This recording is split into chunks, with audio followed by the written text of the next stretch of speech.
Hello, I'm the Miami Autism Dad, Victor Antunez, the inclusive Miami Realtor, and this is the Autism Podcast at Miami's Community Service. Today we're going to switch gears a little bit and talk about the intersection of dementia and autism with Andrea Rosado from Mind and Melody. Welcome to the show, Andrea. Thank you very much. Thank you for being here. So very quickly, tell me what you guys do, who you are, where you're at. Yes, so Mind and Melody, we offer interactive music sessions for a variety of different individuals. We started the organization working with older adults with dementia, Alzheimer's. But since we've started 10 years ago, we've been able to expand to work with a variety of different individuals with different cognitive levels.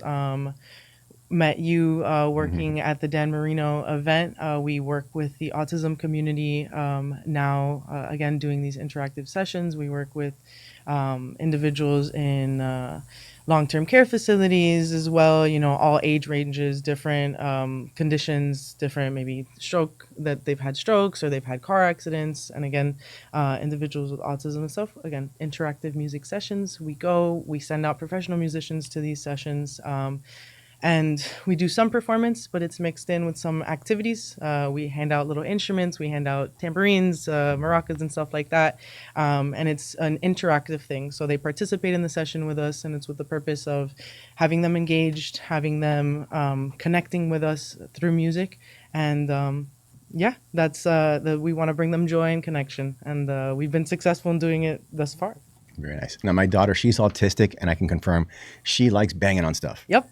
Now, let me ask you a question. What are the outcomes you're looking for or you've seen when you work with these autistic or kids with Down syndrome, other cognitive disabilities? Yeah.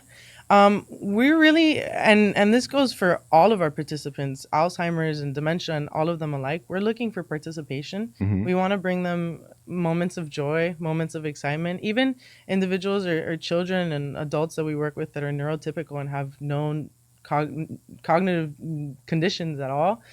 Participation, fun, these individuals that we do work with the neuro cognitive conditions struggle to make connections a lot of the times. A lot of the times they're isolated. A lot of the times they're looked at or shunned away from things. So we just want to connect with them person to person and bring them a moment of fun, so banging on stuff, making noises, following along to beats and stuff. That's an innate thing for a human being to do. And to do it in a space where you're safe and it's welcomed and we're encouraging you to have fun. So again, participation really is what we're looking for from all of our participants, no matter what cognitive level you're at, just having fun and actually doing it. Nice. So this isolation, that actually concerns me. Are you talking about younger people or adults, or what age range are you looking at there? I think all of them to a certain degree. When, for example, the autistic community and the special needs community in general, really, there's a lot of isolation as far as societal views. People, if they're out in public, will kind of turn away from it or not give it attention, not look at them as just someone like you and me, when they just communicate and connect differently. So I think isolation in that sense, as well as for the older adults, isolation in the sense of the older adults, they don't get paid attention to much. No, once they don't. They get ignored. Yeah, once you reach a certain age, it's like you no longer are part of society. You no longer contribute. So they're not paid attention to. They're not taken care of as much as we believe that they should be. Now, these older adults, how do you find them, or do they find you? Because if they're shunned, how do they become part of the group? So the way that we find the groups that we work with is that we work directly with different facilities. So long-term care facilities, no, assisted living facilities. So we work with assisted living facilities, memory care facilities, independent living facilities. So these are all different retirement communities and stuff like that, places that are meant for them to gather. And also, sometimes we do private sessions, so that's sought out. There's people who find our organization and reach out, but for the most part, we reach out to different facilities that work with these older adults and organizations that work with the older adults. mainly nursing homes, assisted living facilities, and stuff like that. That's how we find them. Now, you also spoke about a program at Doral Mm-hmm. with autistic kids, Down syndrome. Tell me a little bit about that. Yeah. So we work with the city of Doral, and we've been doing sessions with them consistently. I mean, for as long as I've been in the organization, for about 2 years, I've been going once a week. And again, it's a special needs program for young adults, and we go do the session once a week, and it's just a moment of connection, for these individuals. They are a very tight-knit community. The special needs community in Doral I've been really happy to see that they're actually really a tight-knit and supportive group. The mayor and everything is very in on it, and taking part in the decisions and in the programs that they're offered. They have different, sports. Are these kids or adults you're working with the music So program? the music program is for the young adults. That's who we work with. But Young adults, is it 18 and up or teenagers? I believe it's 18 and up, if I'm not mistaken. Okay. So I think the majority of the participants that I have in the group that I work with are going to be probably between the ages of about 20 to 25 is for the most part the consistent ones. We usually see the same participants at the sessions that we do consistently. That's the beauty of it. We build these connections with these individuals. So the majority of the ones that do participate are going to be in that age range, like 20 to 25. And there are different levels of functionality. So these young people that are coming to your sessions, they're coming with their parents, I'm assuming. Yes, or caregivers. They come with their caregivers. The caregivers sit outside. One of the really great things that we have that we've been able to actually partner with Doral and working on expanding is our Gen Beats program, which is a program that we have for caregivers. Mm-hmm. So I believe it's once a month that it happens in Doral, but since the parents do bring the participants to the sessions, we simultaneously during that hour do the Gen Beats program for the caregivers. It's kind of like a drum circle-esque type of session where they're able to express themselves through beat. It's kind of more meditative and more relaxed than the standard session that we want to be more upbeat, more playful. But yeah, the caregivers do come, and we do offer them as well that program where they're able to also through music be able to connect and share and relieve a little bit of the stresses that come with being a caregiver. Nice. Yeah. Now, my daughter's 8, so she won't be there anytime soon. But if she were 18 and I brought her there, what could I as a parent expect? Well, very loud environment. A lot of fun, dancing, playing instruments, singing. We have different participants that have different preferences, of course, so different songs that they prefer. We have one participant that he really loves very specific songs. We listen to A Whole New World every single session, and he loves it, and everyone learns to love it as well. We do different contemporary dance moves, as I like to call it, and we've developed in order to interact with a slow song, right, that he enjoys, so everyone can enjoy it. So it's really just, again, connecting, learning the participants and doing what they respond to. Again, music playing, so tambourines, maracas, and stuff beating like stuff. That. Exactly. Yes. Very, very loud a lot of the times, but it's fun. And these participants, what are the outcomes you're seeing? Well, I mean, one of my favorite interactions with one of the participants at the Doral session, actually, with Sophie. She is nonverbal for the most part. I do believe she's How old is she? At home. I believe she's 21. Okay. Yeah. But she's nonverbal. I believe she also, if I'm not mistaken, has Down syndrome. Not, I don't think it's autism, or not exactly sure. But anyway, she's nonverbal. She usually stays in the corner of the room. She doesn't really interact or participate in the session. Most of the time, the participants are actively involved in the session. I hand them instruments. They walk around with me. They do the activities with me. We're hands up, hands down. We're trying to get them to participate as much as we can get them to. And she usually just kind of stays in the corner, which is fine. And sometimes she'll dance around. I've found that if I, she has a wheelchair that she kind of like puts in front of her to feel safe, I suppose, in the corner. And I will put like little instruments and stuff in the wheelchair, and she'll pick them up sometimes and start playing with them when we're not really paying attention to her, which is, we just want engagement and participation. So that's progress in and of itself. But one session, she came out of the corner, walked to about the middle of the room where there was a water bottle. One of my musician, or a musician that was there with me, her water bottle was there. And she went, grabbed it, and we got excited because we thought, oh my God, she's coming out of the corner. She's going to dance. She's going to do something. So we went to go play a song that she likes, ran back right into the corner, which is fine. And we kept doing the session. There was maybe like 15 minutes left of the session. We did the session. And then she was still holding the water bottle. Come the end of the session, we're like, hey, can we get the water bottle back? Like, it's time to leave. Like, and she was playfully interacting with us more than usual, kind of just like telling us no, like with her eyes and holding it and stuff. And then she, staring at us in the face, opens it, chugs it.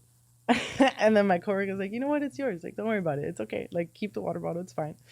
Closes it, walks up to me, hands it to me, and says, here you go. Which She said this. She said, here you go. That's wonderful. Which for me, that was like, I didn't know how to react. I didn't know, like, I had never heard her speak. I had never heard her voice before. So, I mean, that was a moment for me that I'm like, I don't even know what to do here, because I was so excited. And that just goes to show, like, she had been going to sessions at that point for about 8 months, I want to say.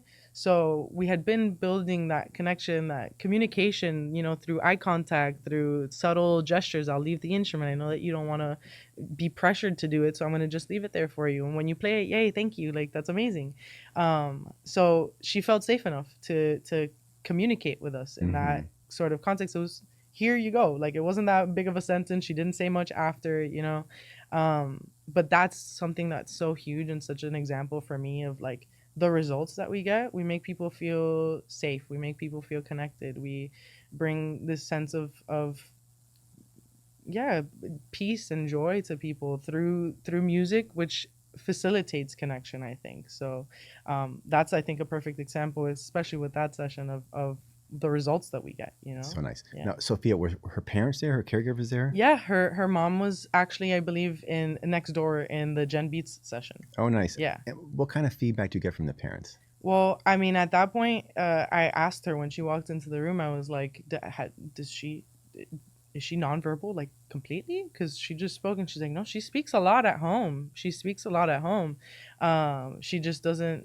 She had experienced a regression, so she used to speak a lot when she was younger out in public, but she regressed, and as an adult now, she rarely, if ever, speaks in public. So, the mom told me, she's like, she you know, doesn't normally do that, so that's good. That means that, you know, you're her friend, you know. She feels comfortable with you. So her mom was a little bit in the moment. I didn't get too much of a like response, just because she was trying to, you know, get her in the wheelchair, get her to go. Usually parents as well, like, it's a lot that they have to, I don't want to say deal with, but Actually, you can say deal with, because it's not easy.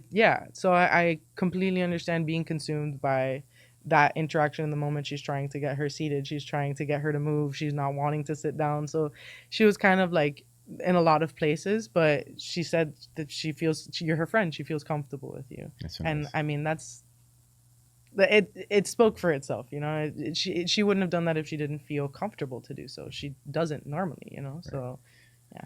And I can say this about kids who are called nonverbal, that for people that don't know, nonverbal is also a spectrum. Yeah. Like my daughter, I call her nonverbal because you can't have a conversation with her, but she will sing along to her iPad. Yeah. And, you know, she was diagnosed at 3, now she's 8, and she's come a long way. And then I've also met this one guy, he was on my podcast. He was nonverbal till 14. At 14, he started speaking at the age of a 2-year-old. And now when I talk to the guy, he's like 35, he talks like you and I. Yeah. You would never know. Yeah. So, you know, there is always hope for these kids. Yeah. And I just, again, nonverbal, for those that don't know, it's a spectrum as well. Absolutely. Yeah. Absolutely. So I also experienced that with various of the other participants, where they have their levels of communication. And that's something that is so cool, I've found, about these sessions, because I think that music in general, for anyone, I mean, you and me alike, that it's something that brings us a sense of peace. You can use music to make you happy. You can use music to cope with something. You know, if you're feeling sad and you want to feel happier, you listen to happy music. If you're feeling sad and you want to Feel sadder, you can yeah, do that too. exactly, you want to feel It's like everywhere. someone's there with you or someone understands you. Yes. You know, you also listen to something sad and or anger, whatever the case is, right? So you feel a sense of communication, a sense of peace, and it's almost like I found that it's like a veil gets lifted, and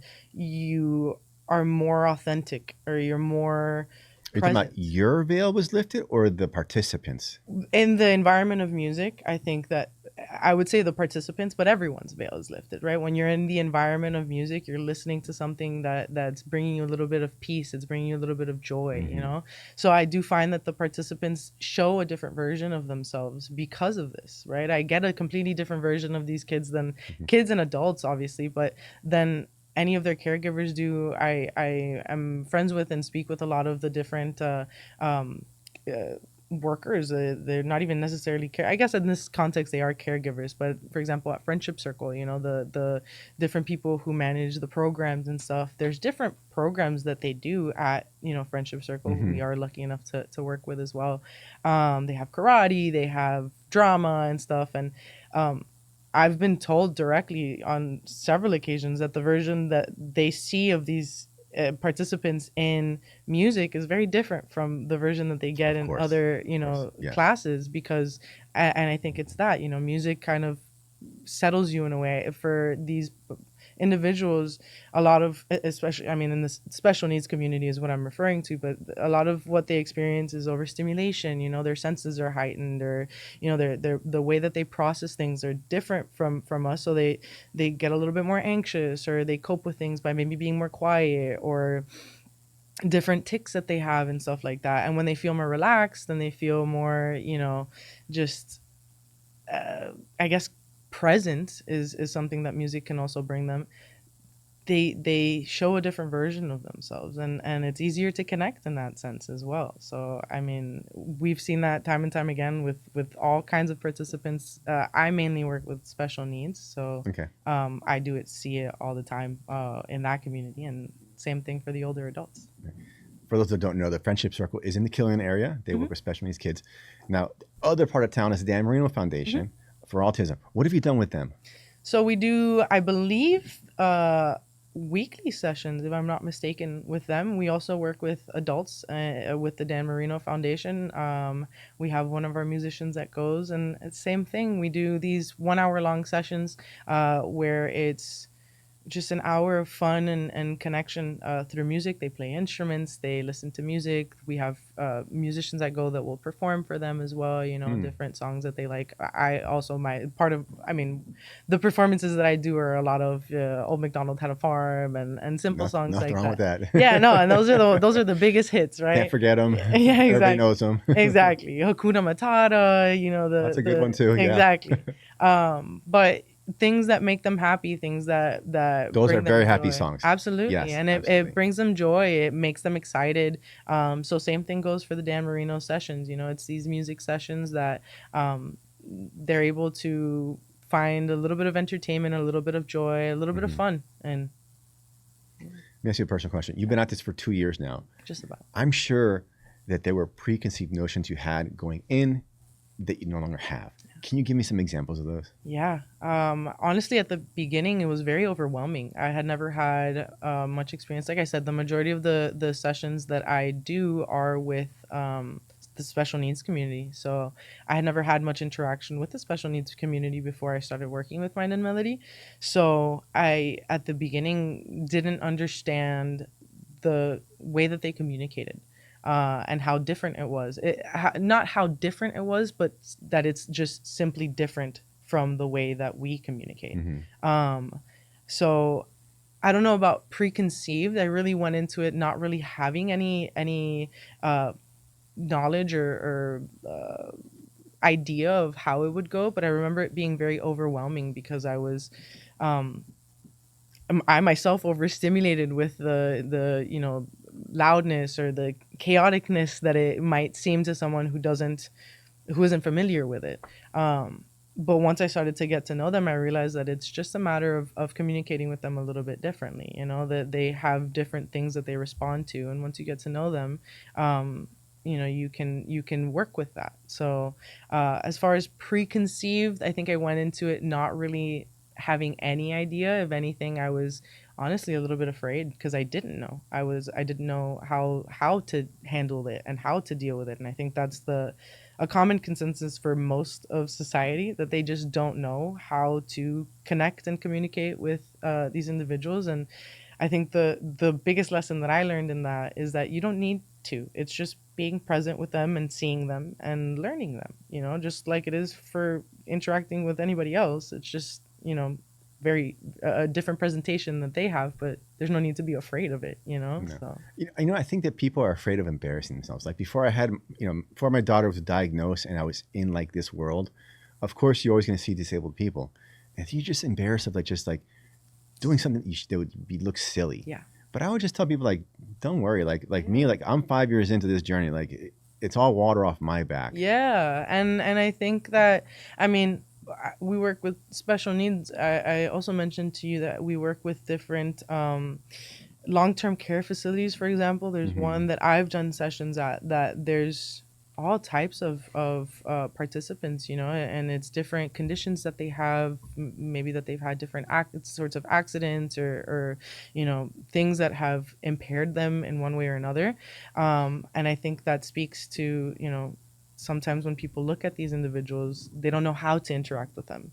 And what I've learned working with Mind and Melody and working with this community is that you don't need to. You just do it. You approach it like they're a person, and you meet them where they're at. You can sense cognitively, more or less, where they're at, and it's a matter of just communicating with them until you get it. And it doesn't need to be anything that you say anything wrong or anything like that. You just see them as a person, and see where they're at, and meet them there. The story or the interaction that's coming to mind is with a person at one of these facilities that she was bedridden. She had a condition. I'm not exactly sure what it is, but her limbs were kind of folded in. She didn't have much control of her like mouth or anything like that. Again, she was bedridden. She didn't have much motor control, and it was hard to understand her because her mouth was kind of like open, and she was speaking kind of from the back of her tongue. And I feel like a lot of the times people might see that and not want to interact because they don't understand what she's saying, and they're kind of afraid and stuff. And I mean, I didn't. This is my job at this point, and I see it differently. I Hmm. see these individuals differently, and I see them as people. I want to connect, if anything, more with her, because I know that most probably she doesn't have a lot of You that. might be the only one. And so I tried to really just talk to her and understand her to the best of my ability. She was speaking, and from what I understood later on, is that she was cognitively there. She was able to speak. It was just hard to understand. So I tried, and I can understand also that she understood that she was difficult to understand. So she would also make an effort to make herself understood. She would repeat herself as many times as needed, and rephrase things so that I understood it. Um and just in that situation, I just wanted her to participate. I wanted her to have fun. I wanted her to play music. She couldn't really hold anything. I had a drumstick that I could put into her like grasp, and I held the drum, and she could do this. So she played the drum that day, and she was Very nice. so excited. Hmm. She was so excited. She kept saying, "I love this. I love this." And I mean, through her own like the way that she can express it, but I could understand that that's what she was saying. And her roommate even thanked me after. She was like, "Thank you for Her paying roommate, attention." Yeah, it was at a like a long long tail. term. It was a Okay. long term care facility, so her roommate was there as well. I believe her roommate suffered a stroke, so she can speak a little bit more uh, easily, and she was a little bit more cognitively there, but she just had some physical impairments. She also participated and requested songs and stuff, and she thanked me for giving her the time, which I'm sure. Which hurts me because she was a beautiful human. She wanted to make music. She wanted to have fun, and it hurts that people aren't giving that grace to her, and aren't seeing her. But I was able to, and I'm very happy to be able to do that. Yeah, very hard and very rewarding. Yeah, absolutely. Every moment. I was asked the other day, what's one of the most rewarding moments that I've experienced, and I think I experience them every session. You know, there's little moments in every session that I'm like, this is why I do this. You know, it's a eye contact, or someone finally participates, or someone says something that makes it worth it. You know, it changes, makes all the difference. So And if people want to get involved, are these paid positions, volunteer positions, the mix? How does that work? yeah, so we have two paid positions and we have volunteer positions. The two paid positions are for musicians. Hmm. So we have the session leader position, which is you're responsible for planning and leading the sessions, and then we have the musician position where you're responsible for just attending sessions and playing some music. Every position that we have, engagement and interacting with these participants is the foundation of what we do, so it's required. Likewise for the volunteer position, there's no musical experience required. If you have it, it's welcome, and if you wanted to play songs and stuff, it's also welcomed if you wanted to as a volunteer and you didn't want to apply as a musician. But if you have no musical experience as a volunteer, it's just bringing that energy, that presence, that interaction and connection. So yes, we do have those three positions. If anyone's interested in ever getting Hmm. involved, they can find all the information on our website, mindandmelody.org. And I'm the one who typically deals with bringing team members on board. So I'm always happy to answer any questions or help anyone come onto the team. Now, we've been talking mostly about like older, like 18 and over. Do you also work with little kids? Yeah, yeah. We also work with children. The sessions that I do mainly with kids, we don't have very many. We are constantly working on expanding. But like I mentioned, we started with older adults, so that's kind of the majority of the sessions that we do. Hmm. The special needs community that we work with is a smaller part of the organization. We are always working on expanding. We want to do more. I think that the only sessions that we do at this time with younger children is at Friendship Circle. Hmm. They have different age groups. So we do the adults session and we also do the children's session. We do kind of the Friendship Circle sessions are a little bit different. It's a band program that they offer. So they have instruments, they have ukuleles, drums, keyboards, and stuff. And we teach them different songs. We teach them how to play simple songs. So it's a little bit different from the typical setup of a session where it's a little bit more free. It's less, we don't have access to these sorts of instruments for every session, so it's hard to structure it this way. But at these Friendship Circle sessions, it's a band. So there's the kids band and the young adults one. So that's the ones that we do with younger children. We've also worked with different I think we worked with the Miami Children's Museum at one point doing some What'd you do children's there? sessions. I think we did a summer camp, if I'm not Okay. mistaken, and we worked with younger children It's a for nice the summer facility. camp. Yeah. We did some music sessions, and again, it's those were the standard. We bring little maracas, little tambourines, and we play some music for them. We just have them interact. We've also, not that we have too many of these, but we're working on expanding them. We've recently become vendors for the Miami-Dade public library system.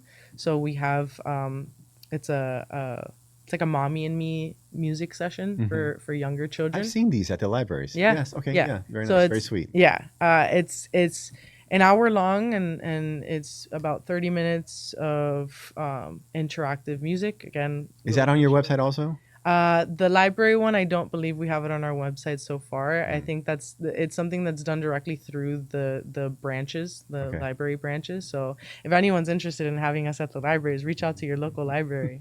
So, Well, I just got a 2-minute warning yes. before we run out of time. Tell me about the founding of Mind and Melody. Absolutely. Very interesting. Our founders, Christina and Lauren, were actually in college together. And basically, this started as an idea for a thesis for the effects of music on cognitive disabilities, specifically Alzheimer's and dementia. And they went out and they started trying to do these sessions.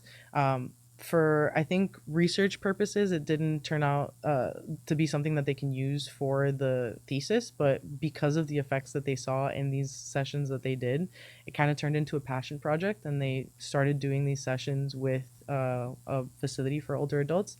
and it turned into something, I mean, incredible. 10 years. Exactly. Yeah, that's so nice. Exactly. They started doing sessions for free, and then they started working for different facilities, and the different, I mean, people saw the effects of it, and they wanted it. So I gotta say, I'm really amazed by founders like this because they see a need and they just do it. Like Mind and Melody, the friendship circle started that way, the Dan Marino Foundation, because a lot of times we look to the government, which, there's a place for that, but there's also a place for that entrepreneurial spirit where you're just like, you know what, there's a hole in the marketplace and I'm gonna fill it. And it's just wonderful to hear stories like that. and I'm so grateful to work for the organization that I do, because these founders really emphasize empathy and connection, and that's so necessary today. You know, course. I think that's one of the most important things that we need, and it's so rewarding and exciting to be able to work with an organization that's the foundation of it. That's so nice. Well, let's turn to the camera and sign off. This has been the Autism Podcast at Miami Community Newspapers. Thank you to Andrea Rosado from Mind and Melody. Thank you for joining us. We'll see you next time.